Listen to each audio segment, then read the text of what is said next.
Hey guys, welcome back to my review series for the comic book storyline entitled Jurassic Park Dangerous Games. This is part 3 of 5, so if you haven't already watched the first 2 parts of the series, be sure to check out the playlist on the channel to catch up. Now we last left off with Dr. Francis White getting captured in one of the drug cartel's nets, and Agent Espinosa is presently being held at gunpoint by Kazara's right-hand man on the dinosaur-infested Isla Nublar. Things look pretty tense for Espinosa in this heated moment. If he's not careful, this guy will kill him in a millisecond. Good thing Dr. White is there to help. After mimicking the cry of one of her raptors, Francis fools Tiburon and gets him to turn away long enough for Espinosa to flee. But that doesn't stop the merc from firing wildly in the direction the agent took off in. Espinosa needs to get as far away from this guy as possible. After making his way through the jungle, he comes across a large man-made dam.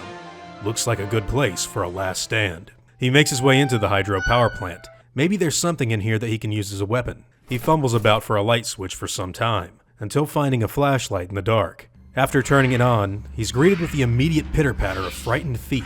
Soon chirping erupts from the roof above him. He's not alone in here. The agent makes his way deeper into the plant and eventually comes across a case full of guns. Now all he needs is something to open the case's lock with, and after finding a screwdriver, he does just that. But as soon as he acquires a weapon, the chirping returns. He takes aim at the noise and searches for any attackers, just before he flashes his light onto the small nest of some tiny herbivorous dinosaurs. Relief washes over him. Looks like he got lucky in here. Until the loud cry of an adult screams out from behind him. It's a Psittacosaurus, and it doesn't want him anywhere near the nest. The animal leaps out onto the man before it's thrown down by Espinosa. He pulls the trigger on the small creature only to realize that the gun he's found happens to not be loaded, and he's not staying around to look for ammo. After running out of the room, he's greeted with a small army of these peculiar dinosaurs. He's going to need some sort of defense to get out of here. Espinosa takes hold of an old mop and swings it wildly at the tiny beasts. This tactic seems to work, and while he still has a chance, the man makes a run for it and storms out of the door that leads outside. Unfortunately, here he meets a loud warning shot from behind. Looks like Tiburon has found him. The agent takes shelter behind an old forklift while the mercenary starts to make his way over to the frightened prey. Luckily for the agent, the keys have been left in the machine's ignition. He thinks this will be perfect in buying him some time. Tiburon is getting close to snuffing out Espinosa, all due to the help of his night vision goggles, something that will soon prove to be a handicap. Suddenly, a bright light burns its way into the merc's head before Espinosa climbs into the forklift and turns the key in the ignition. It worked! Now he too has a weapon. Espinosa jumps out of the vehicle after sending it flying towards the drug dealer, and it doesn't take long for the construction equipment to tumble over the cliff. But now Tiburon is without a gun, which makes this duel fit for a knife fight. The pair of them take their best shots, before Espinosa is able to obtain wrist control. He gets his opponent to drop the knife, but is promptly met with an elbow to the face. And then some.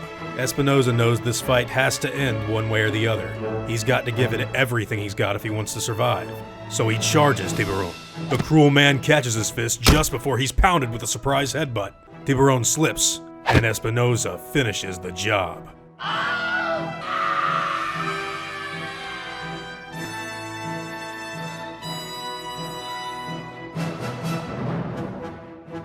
Now that that's taken care of, the agent collects himself. He has only one thing remaining on his mind. How the hell is he going to get off of this island? This issue was pretty interesting. It's far more realistic than the other 2 that preceded it, and I think it's definitely fun to see this type of combat in any story that gets produced, but I can't help but think that this is pretty far removed from anything related to Jurassic Park. There's really not that much to comment on except for the inclusion of the Psittacosaurus, which is pretty cool in all honesty. This little dinosaur has made earlier non-canon appearances in both Jurassic Park The Ride and Universal's website for the Lost World Jurassic Park, wherein it was described as having its own day named after it. On Psittacosaurus Day, senior citizens received free admission to Jurassic Park and even got half-price tickets for kids.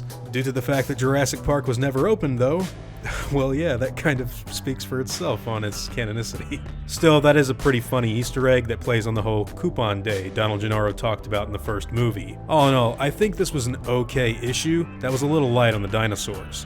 Maybe the next 2 issues will ramp up the number of these prehistoric encounters. Now before I go, I want to thank all of my game wardens, as well as all of my InGen executives.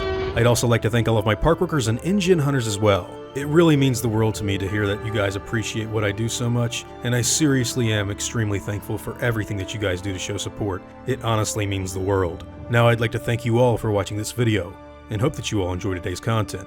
If you feel like I deserve it, I'd appreciate the like and hope that you'll consider subscribing if you're interested in hearing from me again. I'll see you on the next video, guys. And as always, take it easy.